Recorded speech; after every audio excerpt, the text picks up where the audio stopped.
Hi, fellow geochemists and geochemistry enthusiasts. Welcome to Geochemistry, the only podcast for people who love geochemistry with a side of tea. Our mission is to inspire and to shed light on the topics not fancy enough to talk about at a conference, but important to delve into. I'm your host, Sam Schur, and this week we are talking with Pim van Geffen about Pearce's 1996 paper on a user's guide to basalt discrimination diagrams.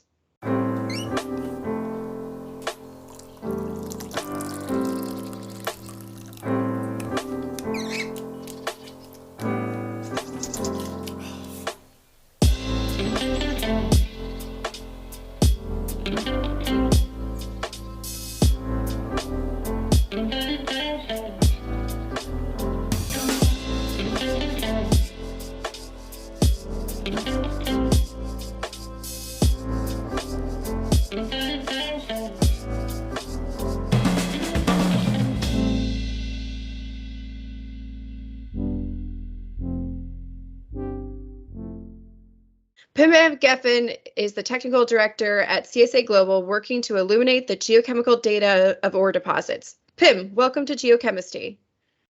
Thanks, Sam. Thanks for having me. You're welcome. For anyone that hasn't tracked Pim's illustrious career, particularly during the past few years, he's been doing really interesting work integrating geochemistry data into geometallurgy programs. When we were talking about topics for the show, one of the great things that you latched onto was the part of the show's mission to help inspire young geoscientists interested in geochemistry.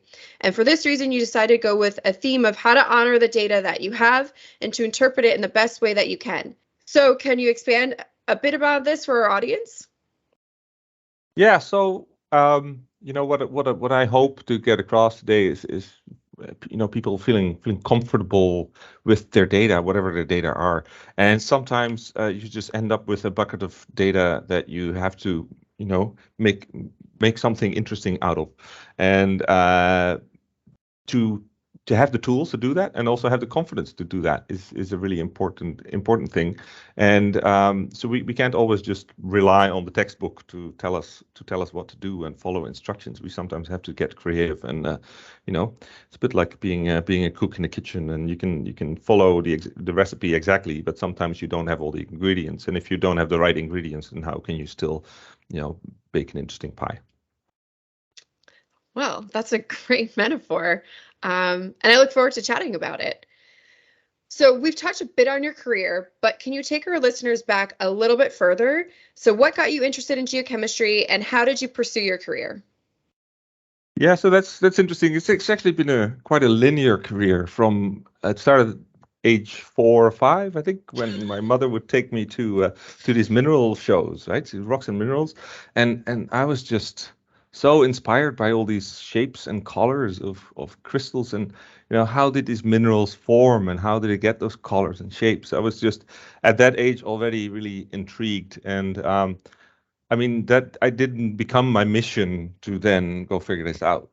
But fast forward to grade 10, 11, when I really loved the topic of chemistry in school, and I was starting to think about what next. If I go to university, what should I do?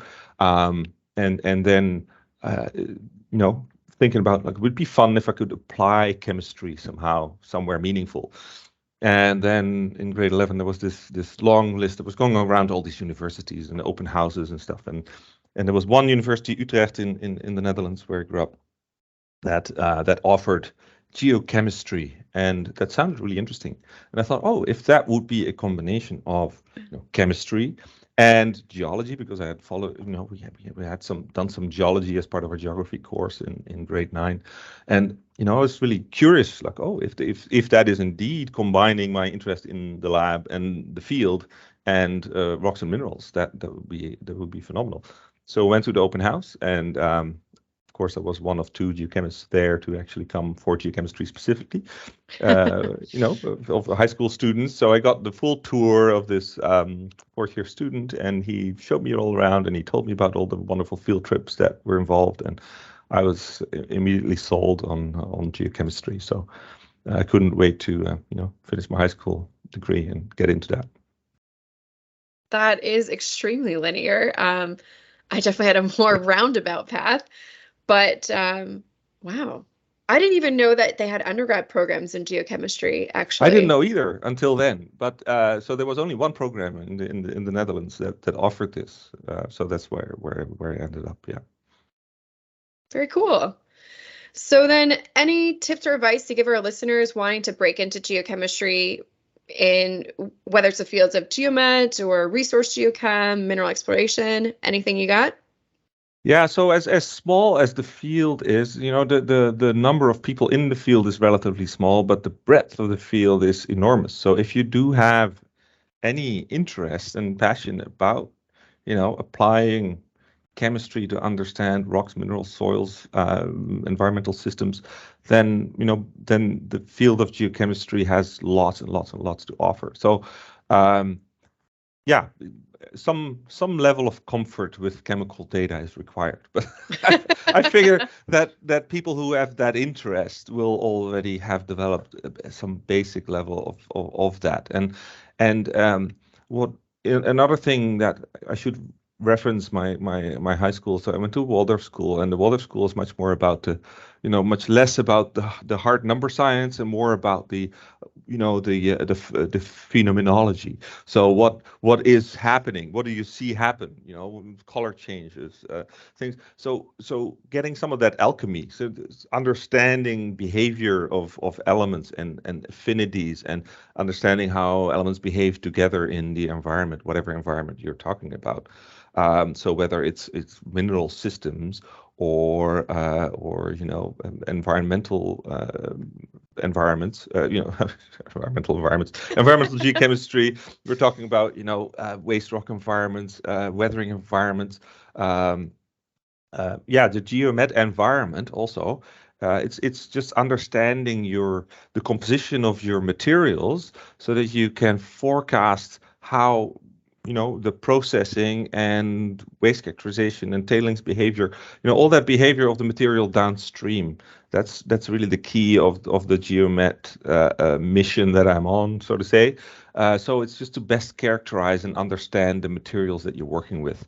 And if you have that geochemical or chemical foundation, at least the understanding of chemistry and how chemistry relates to mineralogy, how mineralogy then relates to rocks in general. That's the essence of geochemistry. So it's having that passion is where you start, and then there's so many resources to learn from, and you don't have to get into too much detail as long as you really sort of understand the process and understand this what I call alchemy. So the understanding of what elements behave together in certain environments.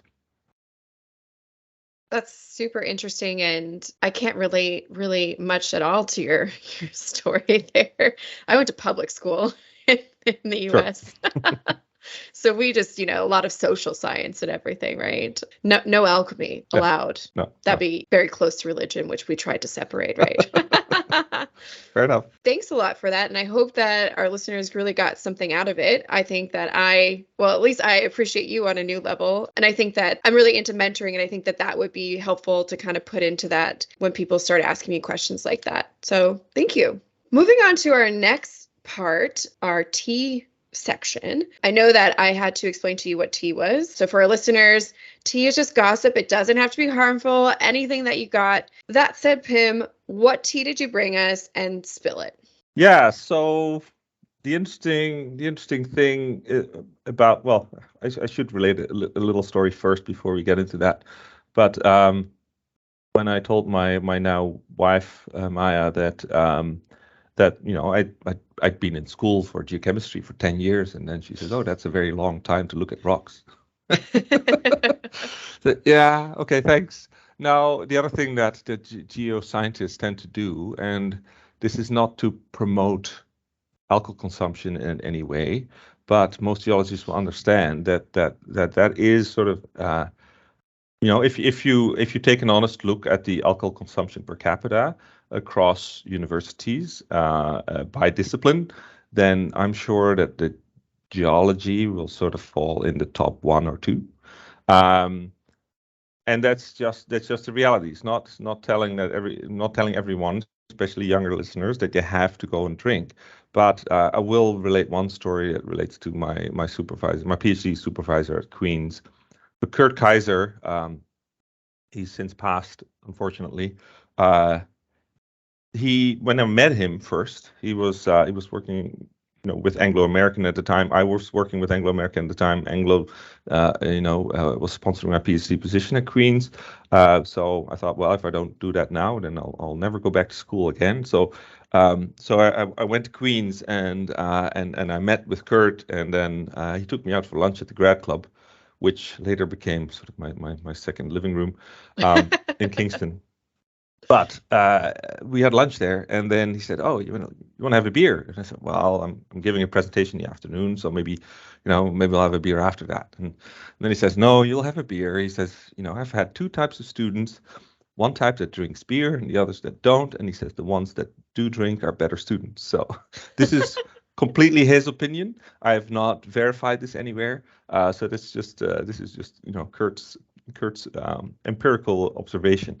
So again, not to promote alcohol consumption, but I have to admit that it was it was definitely part of my university, my academic career. Yeah. And now being out of that, I don't drink so much anymore. Like we're all in recovery. Also admit we're recovering, the occasional one. I'm a social drinker, but yeah, so it's not about alcohol promotion, but it's more about the culture that sort of lends itself to that. So there is a very convivial culture in geology in general, where people just like to hang out and share stories and have a drink with that. So yeah, cup of tea. Let's have a tea. Yeah, and I've heard definitely on more than one occasion that geology really is just liquor and guessing. So yeah, Dilbert says that too. Yes. Right. Exactly. So, at least with some geochemistry in there, you have the less of the guessing part, right? But, Yeah, some geochemists get into beer brewing. I haven't, but, Yeah, no, that doesn't sound like something that would be necessarily for me. I'm really into right now all the hard seltzers. So that's just part of my new basic return to the US kind of situation. Can I relate one more story about the tea then? Please. Now that you bring it up, a friend of mine, Carla Leslie, she was working on her environmental geochemistry. She's actually doing biogeochemistry at Kansas University, and she said the microbiology and microbiogeochemistry lab, they would have annual competition. Speaking of hard seltzers, who could make the most palatable drink that was based on lab ethanol. So, of course, I'm probably not allowed to share this on air, but I'm doing it anyway. So the idea was that you take lab ethanol, which if you water it down and sweeten it up, it's harsh. Even if you bring it down to 5%, it's a really harsh substance. So how do you sort of come up with a recipe that makes it palatable? And so you have to have like a competition for that. Like who could make the best drink that as a foundation had that. So yeah, there's next level. I would argue that is the microbio people and their alcohol. It needs to be 70%, because if it's higher, then it evaporates too fast, and if it's lower, then it doesn't kill the bugs. So yeah, wiping everything with 70% alcohol is what I remember from my microbio lab. But we didn't mix drinks with it. No. Oh my goodness. Well, that was some serious tea. So thank you for that. And as always, thank you to our mentors. What we have everybody do that comes on the show, we have them pick a paper. In this way, we can just ground a discussion. It's by no means that we have to follow along completely with the paper, but it's just to keep a common theme going. Typically, geochemistry's guests choose a paper. However, Pim chose a book chapter. So thank you, Pim, for the light reading. It's only 35 pages. Come on. Yeah. Like I said, it was light reading. Not at all dense, but, It was okay. I made it Little through. dense, a little bit It was dense. a little Yeah, bit dense. In all it's okay. fairness, and to all the listeners, I read it twice because the first time I was like, "Ooh, what just happened here?" The second time I was like, "Okay, I see where this is going." But for those who have not yet read Pearce's Guide to Basalt Discrimination Diagrams, I really do highly recommend reading it. And like I said, twice. The first time it's just to get a lay of the land, and the second time, especially for me, was to really appreciate how well I think that the author framed out the different categories of basalts and using knowledges of tectonic settings within plate, volcanic arc, morb, etc., plus the geochemistry basics like ionic potential, which for some reason I seem to be talking about a lot lately, rock texture, etc., to create his discrimination diagrams. So Pim, what drew you to this paper, and why does it retain such a firm place in your heart? Because based on my knowledge of your work, it seems that this is not something you read once in university and returned back to it just a few months ago when we first chatted.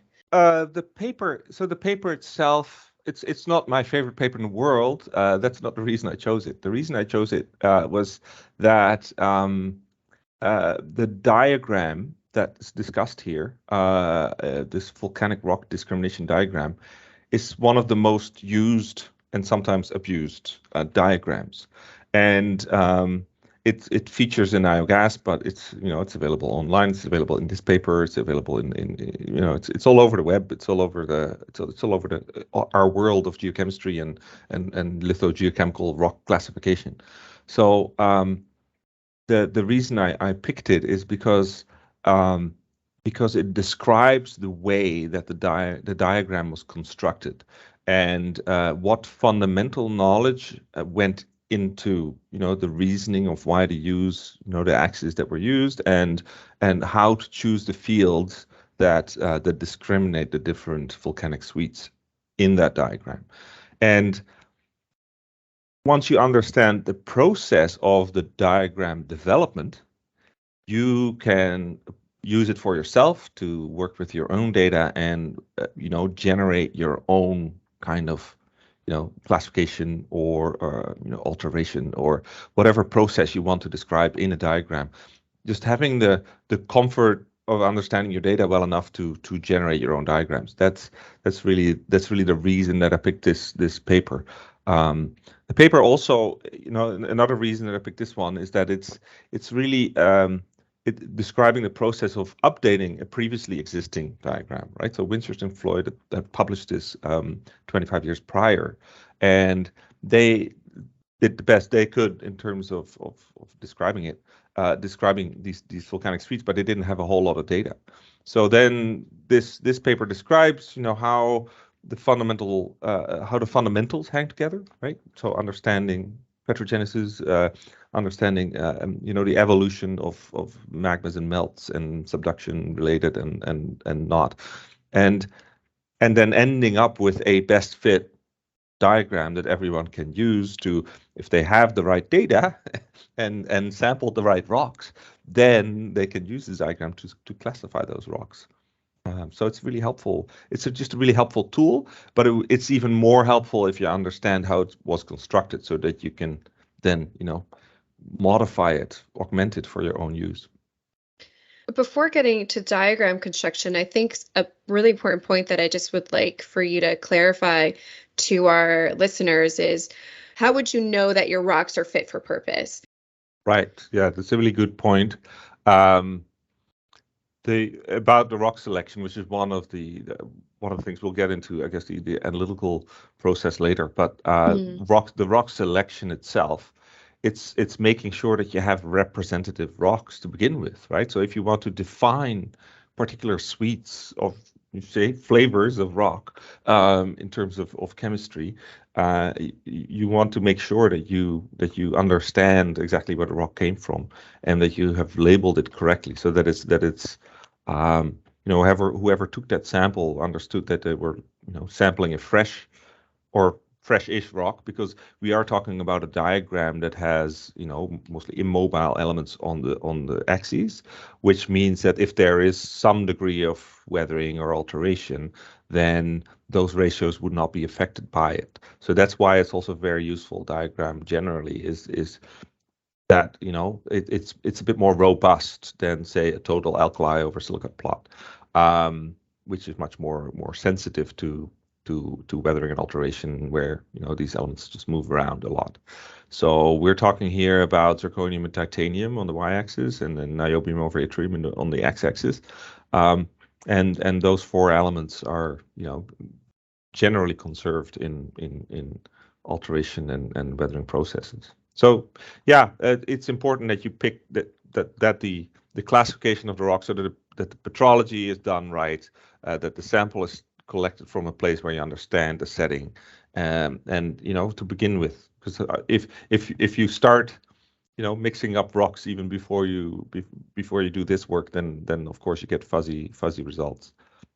One of Pearce's pillars in creating diagrams is that there's requirements of sample collection before being able to successfully create a discrimination diagram, because we're not always in the position where we're collecting the rocks ourselves. So what would you recommend as a minimal amount of metadata that you require to start interpreting a data set? Yeah, so for this purpose, I'd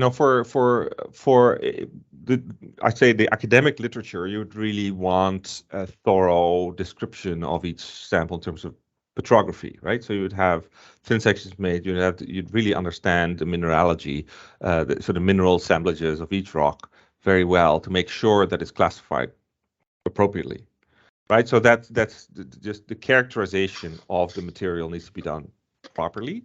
Now, in my life, we don't always have the luxury of time and thin sections and sitting down with these rocks to really understand them very thoroughly. So we take shortcuts, but what we do then is if we don't have enough metadata, or the metadata is not reliable enough, because it was just logged by several inexperienced people in a remote camp somewhere, and it's just not very consistent, then the shortcut that we can take in sort of the faster paced consulting space is to do quantitative mineralogy, submit a number of samples. So you can do this iteratively too. You can look at the composition first to sort of see what flavors of material do I have, and then from each pick a couple of representative samples for quantitative mineralogy, so that I now understand, okay, well, these minerals are really there and in these quantities, so I can actually put proper labels on them before I then put them in a diagram, or use them to either construct or to validate a diagram.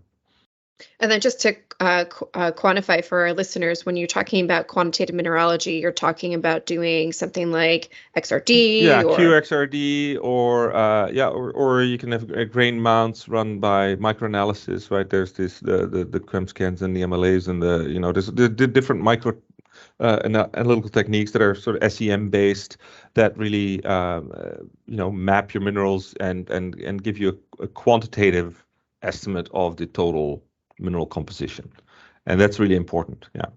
Following along with this topic before we get out of it and into the diagram building itself, one last point is just that Pearce termed it screening. For him, this was a large consideration in his methodology. So for instance, assuring that there's no weathering in his basalt samples that will make the sample plot in the wrong zone of the diagram.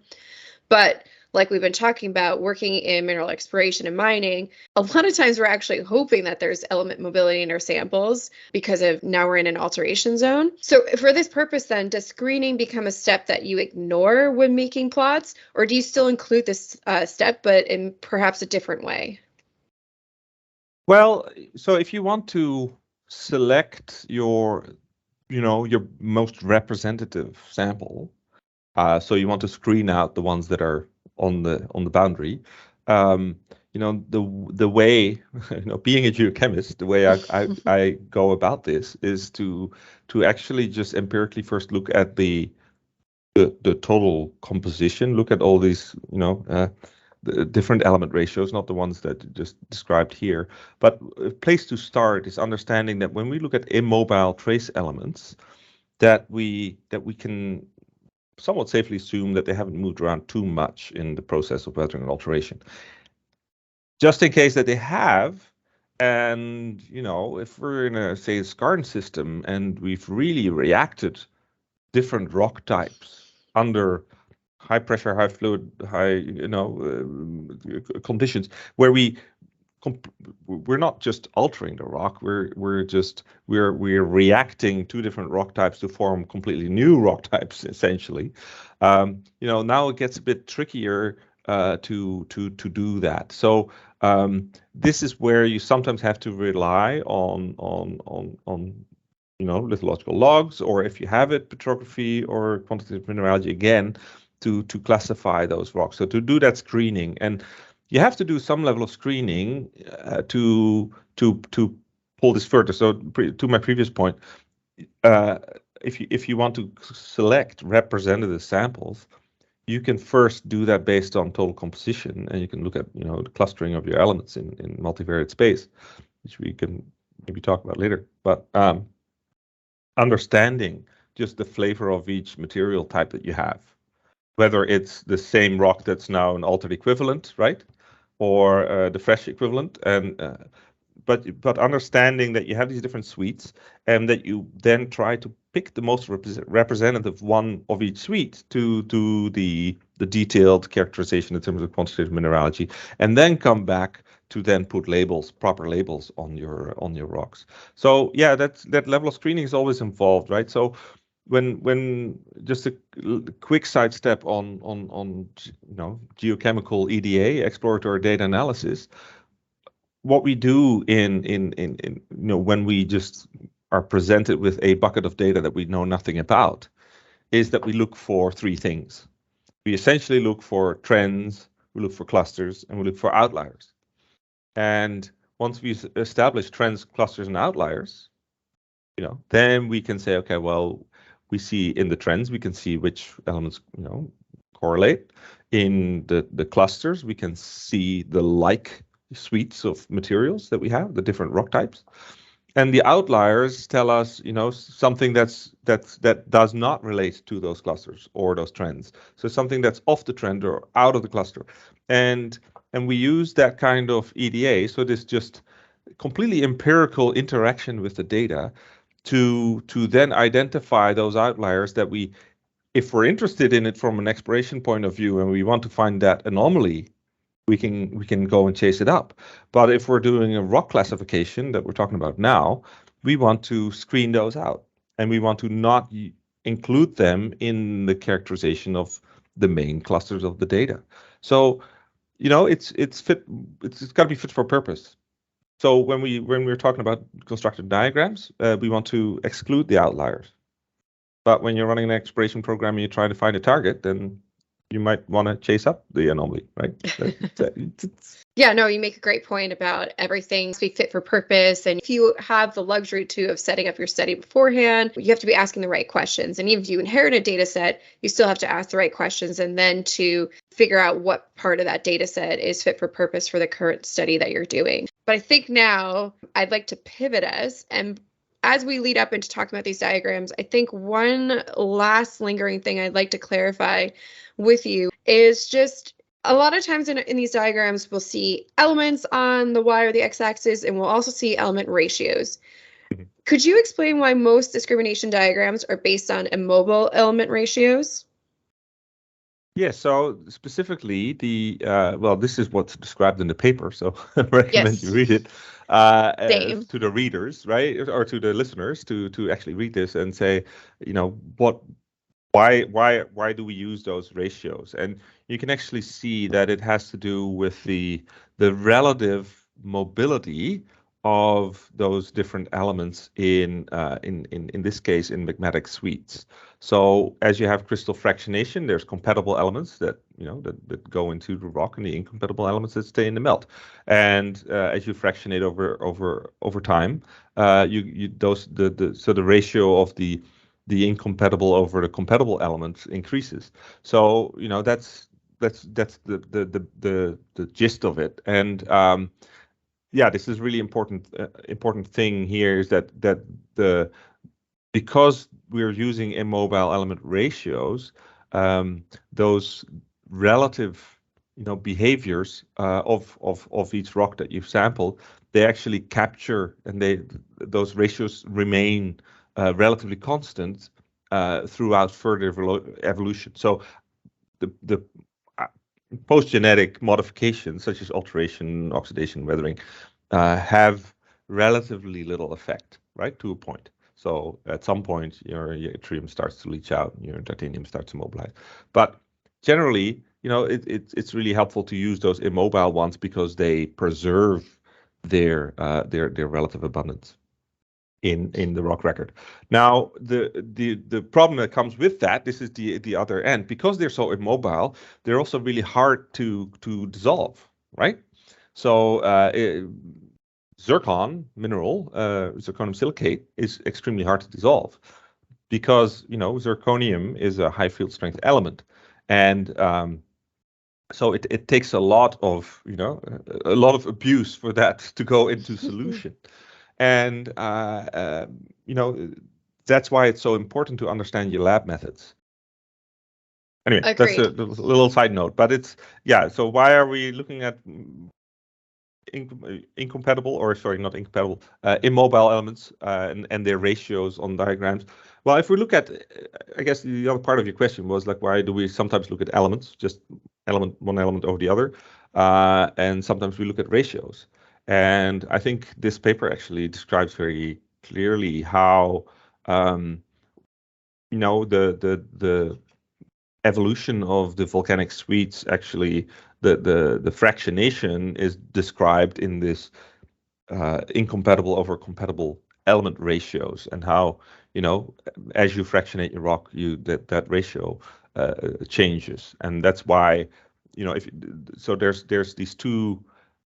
Essentially here, to get back to the diagram that we're talking about, zirconium-titanium ratio is really a measure of the evolution of the rock. So how evolved is it? So it's sort of a measure of it's almost linear equivalent to the silica content of your rock. And niobium-yttrium ratio is a proxy for alkalinity. Specifically in sodic rocks, as described here, not so much in potassic rocks, but if you have an average volcanic suite, then in most cases the niobium-yttrium ratio will correlate quite well with the alkalinity. So it's just these immobile element ratios that are proxies for processes that we understand as as our geology 101 and our magmatic suite. Fractionation processes.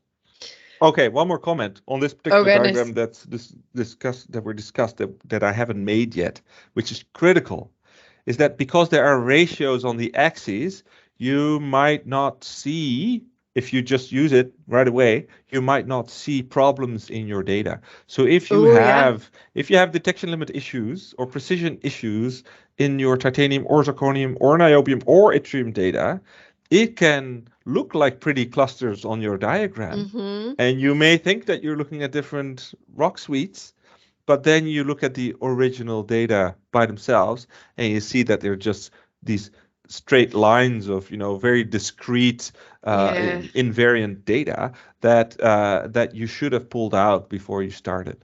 So don't just jump into the diagram. Always look at your raw data first. Yeah, good point.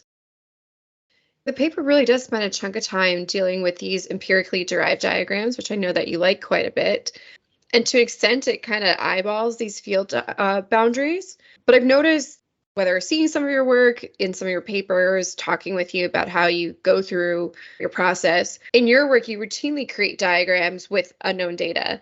And I was just wondering for listeners if you could take us through your process for generating these diagrams. I think we spent a lot of time now talking about just making sure that the top part, the labs, the QA/QC, the metadata, it's the worst part about being a geochemist because it's just so tedious and so boring, but it's also one of the most important, as we all know.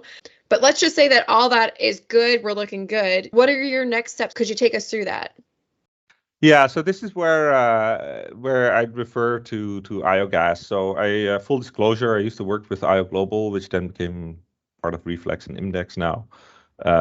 So I used to work with them until about 5 years ago, but I still use IOGAS daily to do this kind of work. So to do my EDA, so exploratory data analysis, to look for trends, clusters, and outliers. So one of the quick ways of doing this kind of work specifically in the diagram creation is, you take your immobile elements, and there's even in IOGAS, there's a pre-selection. You can just, from the drop-down list, you can pick your immobile elements. Usually I augment them a little bit. I add, phosphorus and vanadium and chromium just to see what they do. And I just make a scatter plot matrix, which is, you plot everything against everything. Now, sometimes your diagram gets a bit busy. Because they're trace elements and usually have log normal distributions, you have to log transform the axes, but that's, one click of a button. So straightforward, start there. And then what you can see immediately there is also the quality of the data. So some of your trace elements just don't have the precision. We don't have, maybe the detection limit wasn't low enough, or maybe there just wasn't enough of that particular element in your rock to be detectable. So now you have to exclude those. But usually 3 or 4 or 5 of those elements you can see in the trends, and you can magnify that by just overlaying a data density shading, right, on your plots.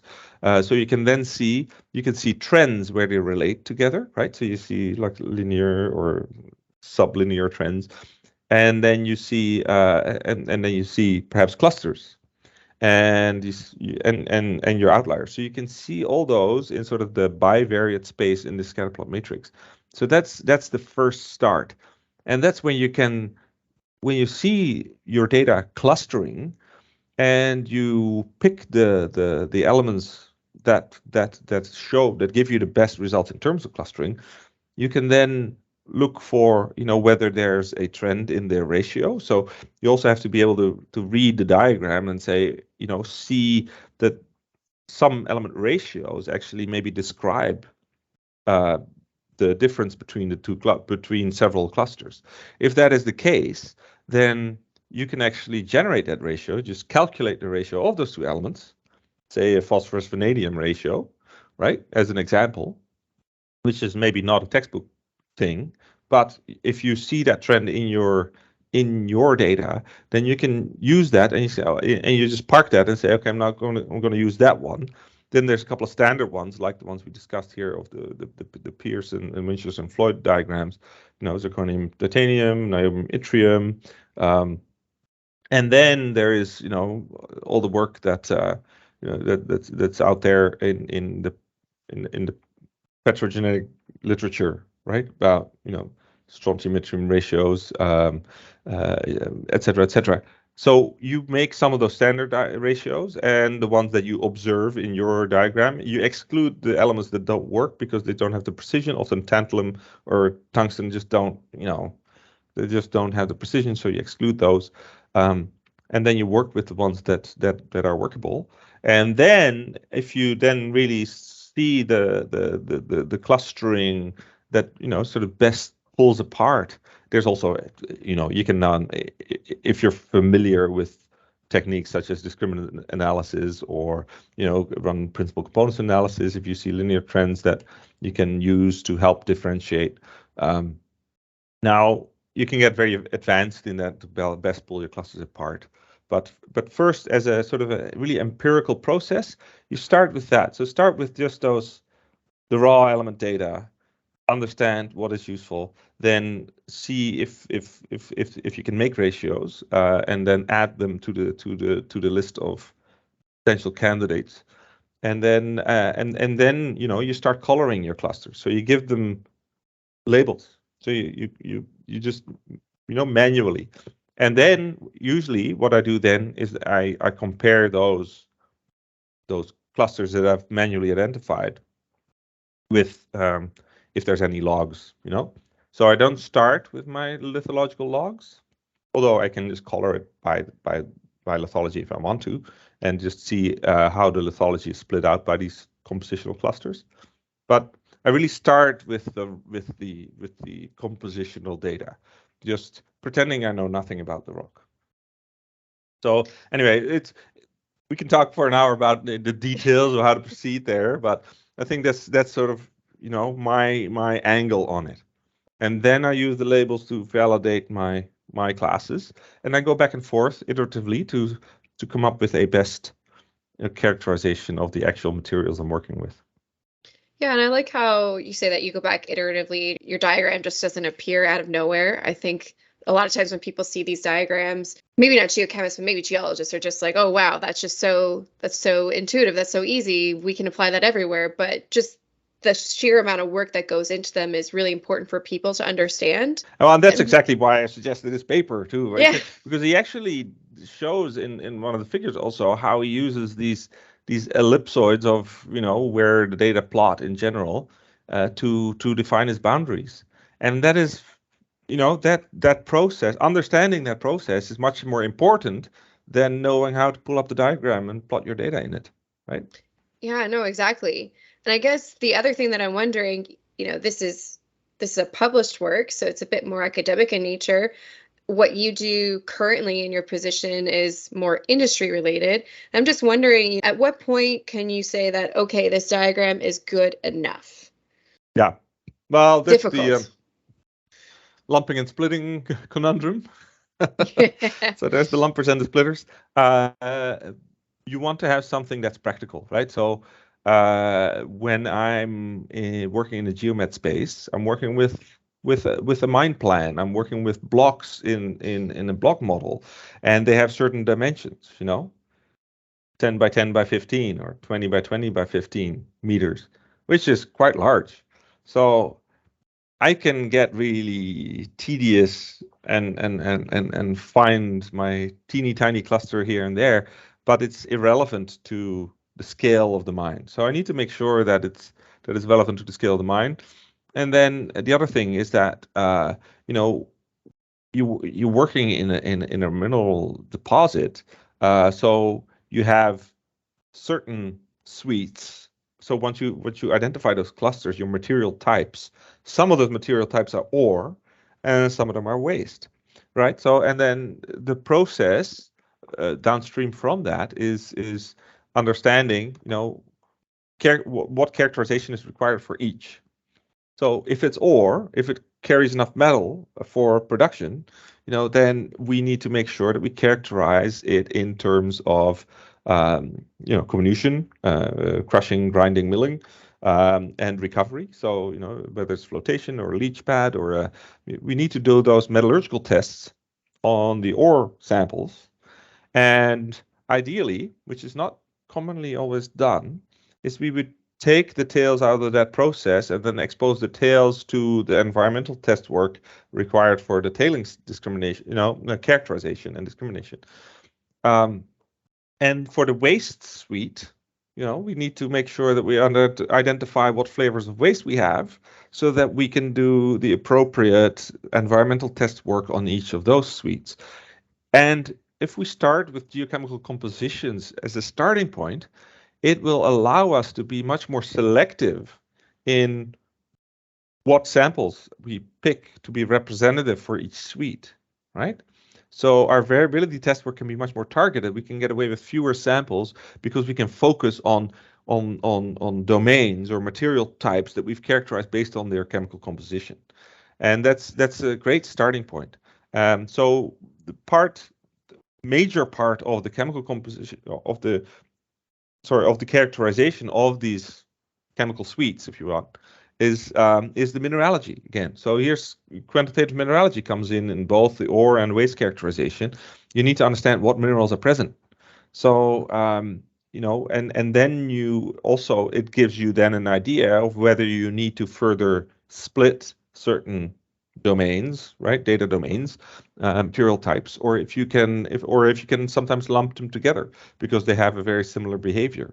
Once you get that test work back, you can see, what is the range in hardness, grindability, energy consumption for the crusher, the SAG mill, the ball mill.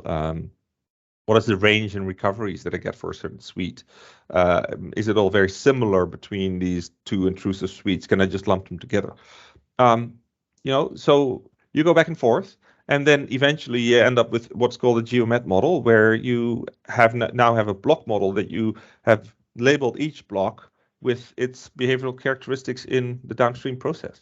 Very cool. I've worked with them for a little bit, and yeah, they're definitely super neat. One thing that I wanted to follow up with you, though, is that we've talked a lot about empirical modeling, and we've talked about it as slightly, the idea of creating diagrams or models that have more of a petrogenetic vectors. Pearce has done a little bit of it, which you guys can see in the text. In this one, he shows the reasons for why volcanic rocks will trend into different fields, but they're well-known geochemists that are doing this. So can you explain the difference between petrogenetic and empirical modeling? Yeah, so great point. So because I work in the geomet space and I just get thrown whatever data usually exists already. So I often don't get involved early enough to really design my own program in terms of what data I would like to acquire.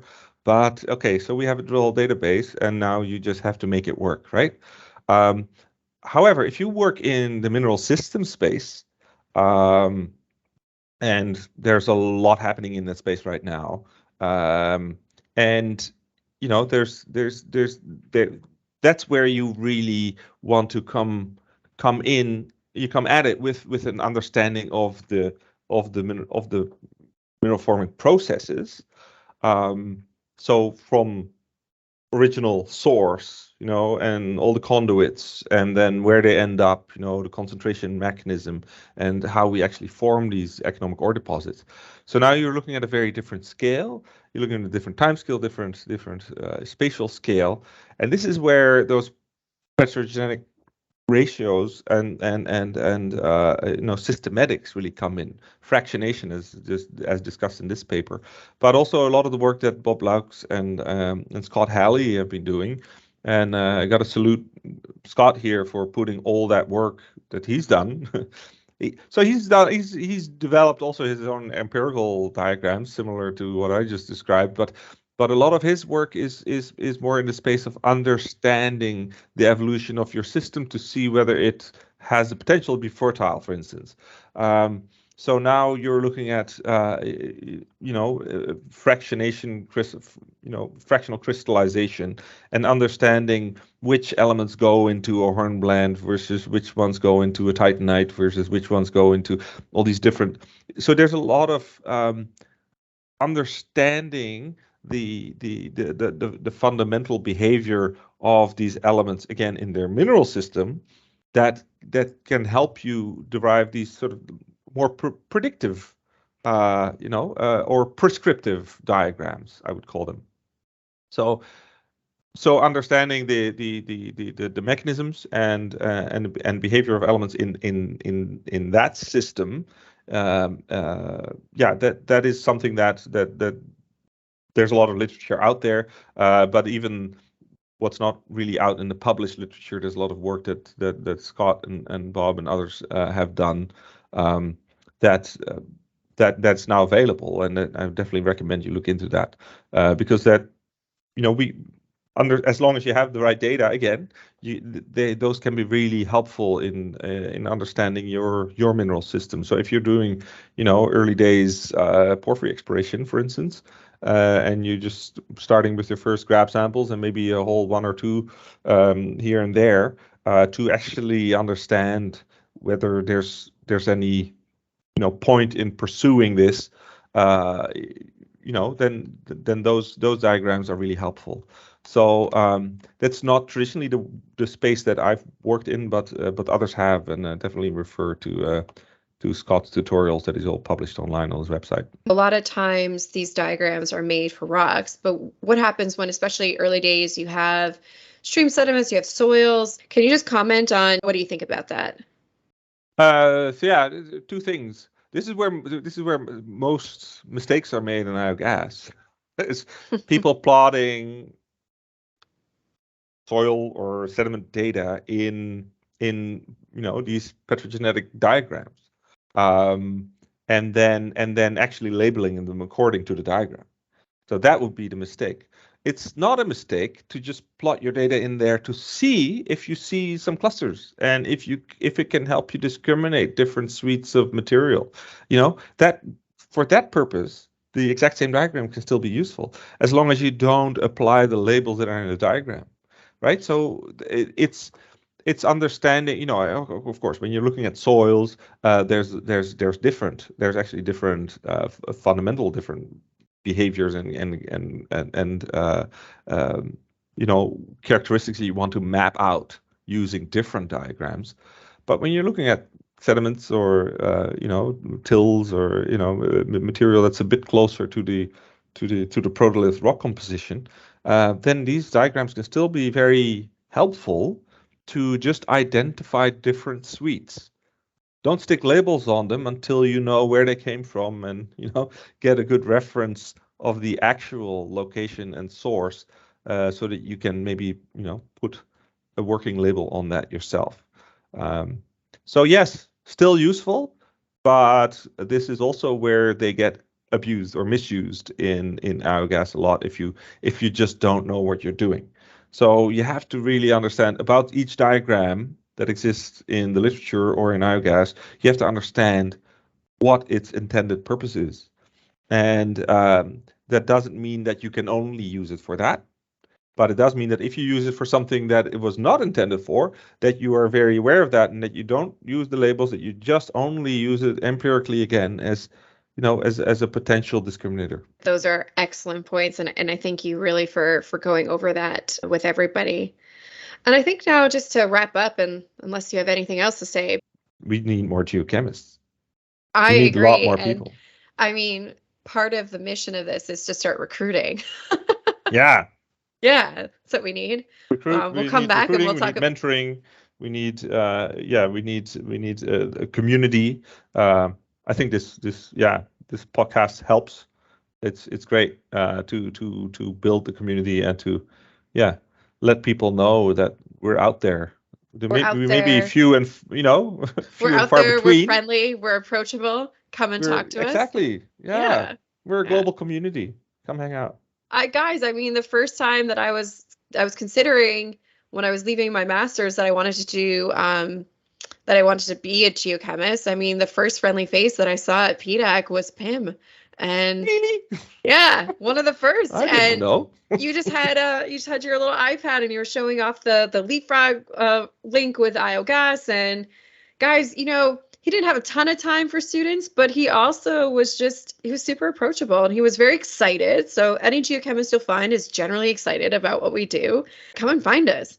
That I'm going to just say thanks for stopping by the show, Pim. And thank you all, everybody, for listening to Geochemistry. I hope that you enjoyed the show this week, all the tea that was dished, and really for Pim for taking us on this diagram building journey.